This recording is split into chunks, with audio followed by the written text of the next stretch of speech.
අපි හොයලා බලමු වගේ ඇසට කළු වෙලා තියෙන්නේ නිින්ද මදි නිසාද නැත්නම් ඒක ඇත්තටම අයි ක්‍රීම් එකෙන් හදන්න බැරි ස්ට්‍රක්චරල් ඉෂුව එකක්ද කියලා. අයිබන් මම වෛද්‍ය දිලීප.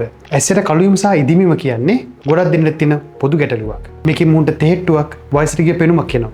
ගොඩක් දෙනෙක් හිතන්නේ මේක නිින්ද මදි නිසා හෝ අයි ක්‍රීම් එකක් ගාලා සිම්පලි හදාගන්න පුළුවන් දෙයක් කියලා. ඒත් මම අද ඔයාලට කියන්නම්. ගොඩක් වෙලාවට මේ අන්ඩර් අයි ඩාර්ක්නස් නැත්නම් wrinkles කියන්නේ කිසිම අයි ක්‍රීම් එකකින් හදන්න බැරි ස්ට්‍රක්චරල් ඉෂුව එකක් වෙන්න පුළුවන් කියලා. ඔයාගේ ඇසට කළු වීමට හේතුව මොකක්ද කියලා හොයාගන්න පුළුවන් සරල ටෙස්ට් එකක් තියෙනවා. මේකට කියන්නේ පින්ච් ටෙස්ට් කියලා. ඔයාගේ ඇසට සම ඇඟිලි දෙකකින් සිනිඳුර අල්ලලා පොඩ්ඩක් ඇදලා බලන්න. සම කළු පැහැයෙන් පේනවනම් ඒ කියන්නේ ඔයාට තියෙන්නේ වැඩිපුරම පිග්මන්ටේෂන් නිසා ඇතිවුණු කළු පැහැට. මේක ඇති වෙන්නේ ජානමය හේතු බලපාන්න පුළුවන්. හිරුවල නිරාවරණය වීම නැත්නම් හැම ඉරිටේෂන් නිසා වෙන්න පුළුවන්. මේකට සාමාන්‍යයෙන් බ්ලීචින් ක්‍රීම් වගේ නැත්නම් අන්ඩර් අයි ක්‍රීම් වගේ පාවිච්චි කරලා සක්සස් නොවුනට සමහර එන්සයිම් ට්‍රීට්මන්ට් වලින් හරි ගස්සන්න පුළුවන්.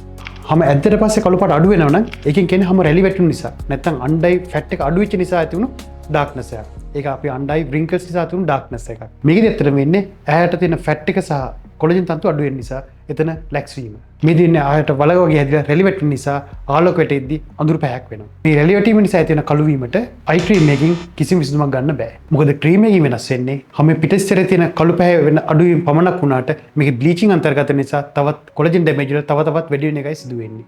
මෙහිදී නිරෝධින් ප්‍රතිකර්මය වෙන්නේ වොලියුම් රිප්ලේස්මන්ට් එකක්. ඒකට තියෙන එකම ප්‍රතිකර්මය වන්නේ හැම ටයිට් කරලා ඩර්මල් ෆිලර්ස් භාවිත කරන එක.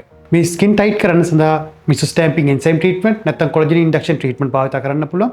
ඊට පස්සේ තද වුණු හැමට ෆිල් කිරීම සඳහා හයිඩ්‍රොනික් ඇසිඩ් වැනි සේෆ් ෆිලර් භාවිත කරන්න ඕනේ. මේදී හැම ඇදෙන නිසාත් යට ෆිල් වෙන නිසාත් හොඳට පිරලා තරුණ පෙනුමක් ලබා දෙනවා. ඒ වගේම ඇහැට කළු වීමත් නැති වෙලා යනවා. මේක ඊටමත් ආරක්ෂක සහ ඊටමත් ශනික ප්‍රතිඵල ලබා දෙන ට්‍රීට්මන්ට් එකක්. මේක වෛද්‍යවරයෙක් විසීම කළ යුතුයි. ඒ වගේම ඇසට ඉදීමීම, ඇති වෙන නිින්ද මදි වීම, ලුණු අධික ආහාර ගැනීම වගේම ජානමය හේතුත් වෙන්න පුළුවන්. මේක ස්ථිර ප්‍රශ්නයක් නම් වෛද්‍ය උපදෙස් ලබා ගන්න. මොකද මේ සඳහා විනු විශේෂ ප්‍රතිකර්ම වර්ග තියෙනවා. ඇත්තටම ඇසට කළු වල රැලි වැටිලා නම් මෙතන නිශ්චිත හේතුවක් ඇති. ඒක හරියටම නිවැරදිව අඳුනා ගැනීම තමයි හරි ප්‍රතිකර්ම සඳහා ප්‍රාථමික පියවර වෙන්නේ.